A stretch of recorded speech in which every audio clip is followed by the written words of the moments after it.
a WikiVidi documentaries production. Don't forget to like and subscribe. Enjoy. CAC/PAC JF-17 Thunder. The PAC JF-17 Thunder, or CAC FC-1 Xiaolong, is a lightweight, single-engine, multi-role combat aircraft developed jointly by the Pakistan Aeronautical Complex and the Chengdu Aircraft Corporation of China. The JF-17 can be used for aerial reconnaissance, ground attack and aircraft interception.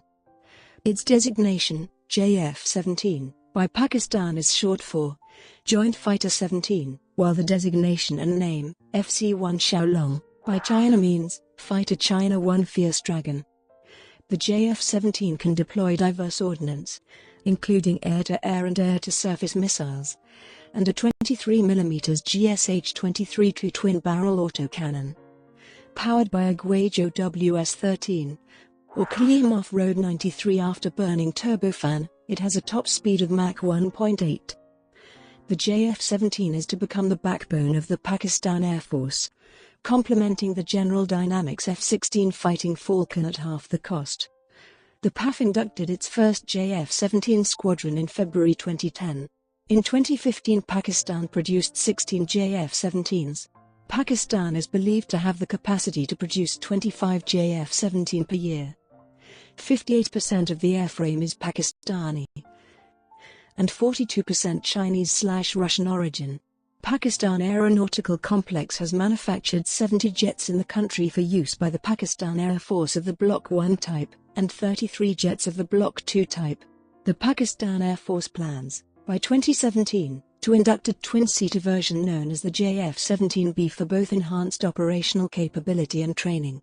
Preparations for a more advanced and technologically sophisticated Block 3 version of the aircraft are underway, and the ISU radar, Kilojoule 7A, has been developed, which can track 15 targets and engage 4 targets simultaneously. Since its induction in 2011, the JF-17 Thunder has accumulated 19,000 hours of operational flight. Background: the JF-17 was primarily developed to meet the Pakistan Air Force requirement for an affordable, modern, multi-role combat aircraft as a replacement for its large fleet of Dassault Mirage 3/5 fighters, Nanchang A-5 bombers, and Chengdu F-7 interceptors, with a cost of, divided equally between China and Pakistan. The aircraft was also intended to have export potential as a cost-effective and competitive alternative to more expensive Western fighters. The development of this aircraft was headed by Yang Wei, who is considered China's ace designer. Yang also designed the Chengdu J-20. By 1989, because of economic sanctions by the US, Pakistan had abandoned Project Sabre II, a design study involving US aircraft manufacturer Grumman in China, and had decided to redesign and upgrade the Chengdu F-7. In the same year, China and Grumman started a new design study to develop the Super 7, another redesigned Chengdu F-7. Grumman left the project when sanctions were placed on China following the political fallout from the 1989 Tiananmen Square protests. After Grumman left the Chengdu Super 7 project, the Fighter China project was launched in 1991.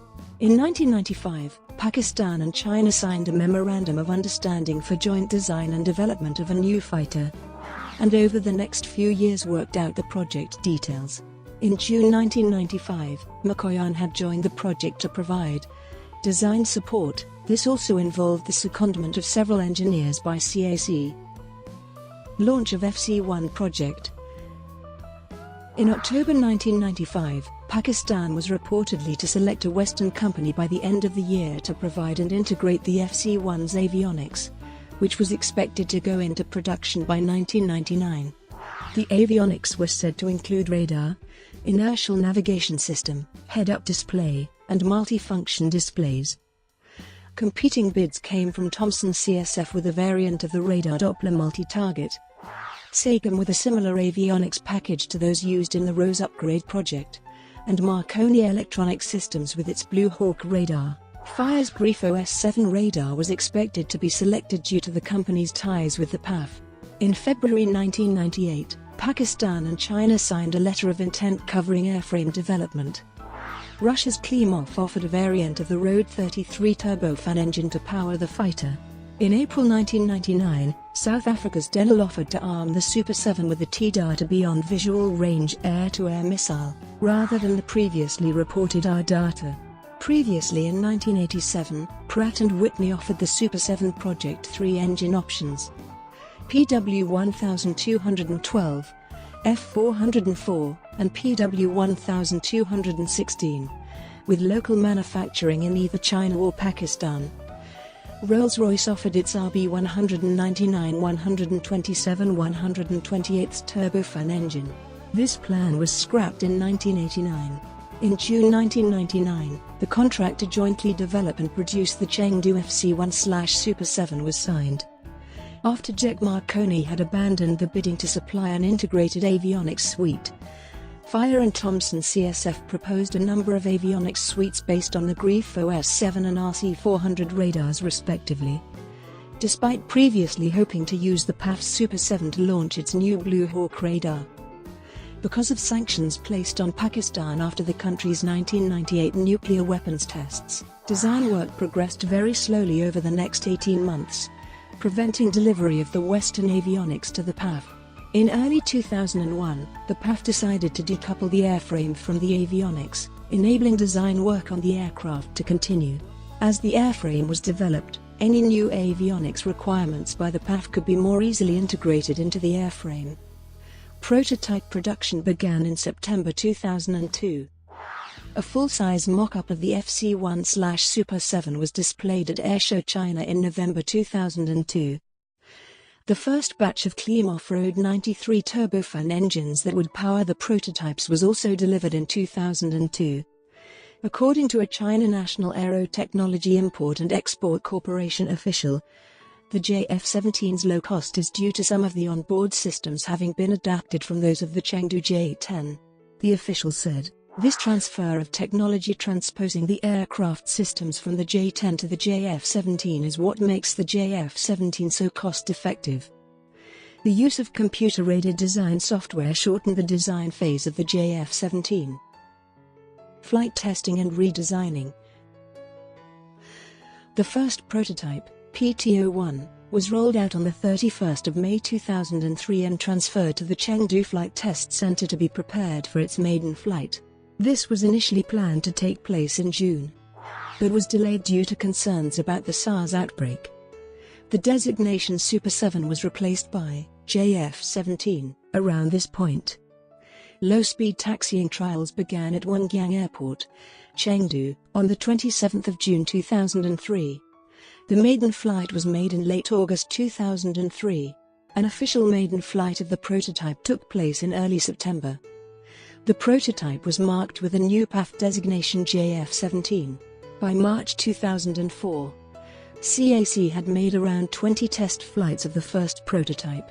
On the 7th of April 2004, PAF test pilots Rashid Habib and Mohammed Ehsanul flew PT-01 for the first time. The maiden flight of the third prototype, PT-03, took place on the 9th of April 2004. In March 2004, Pakistan was planning to induct around 200 aircraft. Following the third prototype, several design improvements were developed and incorporated into further aircraft. Because of excessive smoke emissions by the RD-93 engine, the air intakes were widened. Reported control problems found in testing resulted in alterations to the wing leading edge root extensions. The vertical tail fin was enlarged to house an expanded electronic warfare equipment bay in the tip.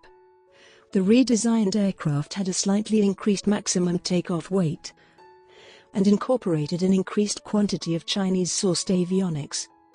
However, PAF had selected Western avionics for their aircraft, postponing PAF deliveries from late 2005 until 2007. Pakistan evaluated British, French, and Italian avionics suites, the winner of which was expected to be finalized in 2006. PT-04, the fourth prototype and the first to incorporate the design changes, was rolled out in April 2006 and made its first flight on the 28th of April 2006. The modified air intakes replaced conventional intake ramps whose function is to divert turbulent boundary layer airflow away from the inlet and prevent it entering the engine with a diverterless supersonic inlet design. The DSI uses a combination of forward-swept inlet cowls and a three-dimensional compression surface to divert the boundary layer airflow at high subsonic and supersonic speeds. According to Lockheed Martin, the DSI design prevents most of the boundary layer air from entering the engine at speeds up to 2 times the speed of sound, reduces weight by removing the need for complex mechanical intake mechanisms, and is stealthier than a conventional intake. In 1999, developmental work on the DSI with the aim of improving aircraft performance commenced. The JF-17 design was finalized in 2001. Multiple models underwent wind tunnel tests. It was found that the DSI reduced weight, cost, and complexity while improving performance. For the avionics and weapons qualification phase of the flight testing, PT-04 was fitted with a 4th-generation avionics suite that incorporates sensor fusion, an electronic warfare suite, enhanced man-machine interface, digital electronic engine control for the RD-93 turbofan engine, FBW flight controls, day/night precision surface attack capability, and multi-mode, pulse Doppler radar for BVR air-to-air attack capability. The 6th prototype, PT-06, made its maiden flight on 10 September 2006. Following a competition in 2008, Martin Baker was selected over a Chinese firm for the supply of 50 PK-16 ejection seats. Production. On 2 March 2007, the first consignment of 2 small batch production aircraft arrived in a dismantled state in Pakistan. They flew for the first time on 10 March 2007 and took part in a public aerial demonstration during a Pakistan Day parade on 23 March 2007. The PAF intended to induct 200 JF-17 by 2015 to replace all its Chengdu F-7, Nanchang A-5, and Dassault Mirage 3/5 aircraft. In preparation for the in-flight refueling of JF-17s, the PAF has upgraded several Mirage 3s with IFR probes for training purposes. A dual-seat, combat-capable trainer was originally scheduled to begin flight testing in 2006. In 2009, Pakistan reportedly decided to develop the training model into a specialized attack variant. In November 2007, the PAF and PAC conducted flight evaluations of aircraft fitted with a variant of the Nriat KLJ-10 radar developed by China's Nanjing Research Institute for Electronic Technology, and the Letri SD-10 active radar homing AM. In 2005, PAC began manufacturing JF-17 components. Production of sub-assemblies commenced on the 22nd of January 2008. The PAF was to receive a further 6 pre-production aircraft in 2005, for a total of 8 out of an initial production run of 16 aircraft. Initial operating capability was to be achieved by the end of 2008. Final assembly of the JF-17 in Pakistan began on 30 June 2009. PAC expected to complete production of 4 to 6 aircraft that year. They planned to produce 12 aircraft in 2010 and 15 to 16 aircraft per year from 2011. This could increase to 25 aircraft per year. On 29 December 2015, Pakistan Aeronautical Complex announced the rollout of the 16th JF-17 Thunder fighter manufactured in the calendar year 2015, taking total number of manufactured aircraft to more than 66. Later, a PAF spokesperson said that in light of the interest shown by various countries, it has been decided that production capacity of JF-17 Thunder at PAC Camera will be expanded. Russia signed an agreement in August 2007 for re-export of 150 RD-93 engines from China to Pakistan for the JF-17. In 2008, the PAF reported it was not fully satisfied with the RD-93 engine and that it would only power the first 50 aircraft.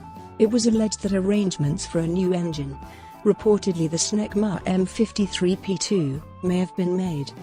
Mikhail Pogosyan, head of the MiG and Sukhoi design bureaus, recommended the Russian defense export agency Rosoboronexport block RD-93 engine sales to China to prevent export competition from the JF-17 against the MiG-29. At the 2010 Farnborough Air Show, the JF-17 was displayed internationally for the first time. Aerial displays at the show were intended, but were cancelled due to a late attendance decision as well as license and insurance costs. According to a Rosoboronexport official at the Air Show China 2010, held on 21 November 2005 in Zhuhai, China, Russia. And China had signed a contract worth $238 million for 100 RD-93 engines with options for another 400 engines developed for the FC-1. According to media reports, Pakistan planned to increase production of JF-17s by 25% in 2016. Further development. Pakistan negotiated with British and Italian defence firms regarding avionics and radars for the JF-17 development. Radar options include the Italian Galileo Avionicas Guizhou WS-13, the French Thomson CSF SAR-C400, and the British company Selex Galileo's Vixen 500D active electronically scanned array radar. In 2010, the PAF had reportedly selected 8 aerospace group to integrate French-built avionics and weapons systems over rival bids from Astruc, Finmeccanica and a Thales Sagan joint venture. 50 JF-17s were to be upgraded and an optional 50 from 2013 onwards, at a cost of up to the RC-400 radar, microarms, and several air-to-surface weapons are believed to be in the contract. The PAF also held talks with South Africa for the supply of Denali arms. In April 2010, after 18 months of negotiations, the deal was reportedly suspended. Reports cited French concerns about Pakistan's financial situation, the protection of sensitive French technology, and lobbying by the Indian government, which operates many French-built aircraft. France wanted the PAF to purchase several Mirage 2009 fighters from the United Arab Emirates Air Force, which would overlap with the upgraded JF-17. In July 2010, the PAF's Chief of Air Staff, Air Chief Marshal Rao Qamar Suleiman, said these reports were false. He said, "I have had discussions with French government officials who have assured me that this is not the position of their government." Suleiman also speculated that someone was trying to cause mischief to put pressure on France not to supply the avionics we want. On the 18th of December 2013, production of Block 2 JF-17s began at PAC's Camera facility. These aircraft have air-to-air refueling capability, improved avionics, enhanced load-carrying capacity, data link, and electronic warfare capabilities. Block 2 construction activity is planned to run until 2016, after which the manufacturing of further developed Block 3 aircraft is planned. In December 2015, it was announced that the 16th Block 2 aircraft had been handed over, resulting in standing up of the 4th Squadron. Usman Shabir of the Pakistan Military Consortium has said that Block 3 aircraft might include ESA radar, HMD, avionics improvements, and perhaps some reworking of the airframe. Local media has indicated that a 2-seat version will also be part of Block 3 package. Unconfirmed reports says that Block 3 will also have better flight management system/software. On the 17th of June 2015, Jane's Defense Weekly confirmed this, that Block 3 will have an ESA radar and will also include a helmet-mounted display and possibly an internal infrared search and tracking system. Selex's next-generation cockpit includes a new mission computer, an enhanced head-up display and contemporary multifunction displays, plus the capability for the pilot to instead use a single, large-area display. Selex is positioning the cockpit as a possible upgrade of JF-17 Block 3. Airframe and cockpit. The airframe is of semi-monocoque structure constructed primarily of aluminum alloys. High-strength steel and titanium alloys are partially adopted in some critical areas. The airframe is designed for a service life of 4,000 flight hours or 25 years, the first overhaul being due at 1,200 flight hours. Block 2 JF-17s incorporate greater use of composite materials in the airframe to reduce weight. The retractable undercarriage has a tricycle arrangement with a single steerable nose wheel and 2 main undercarriages. The The hydraulic brakes have an automatic anti-skid system. The position and shape of the inlets is designed to give the required airflow to the jet engine during maneuvers involving high angles of attack.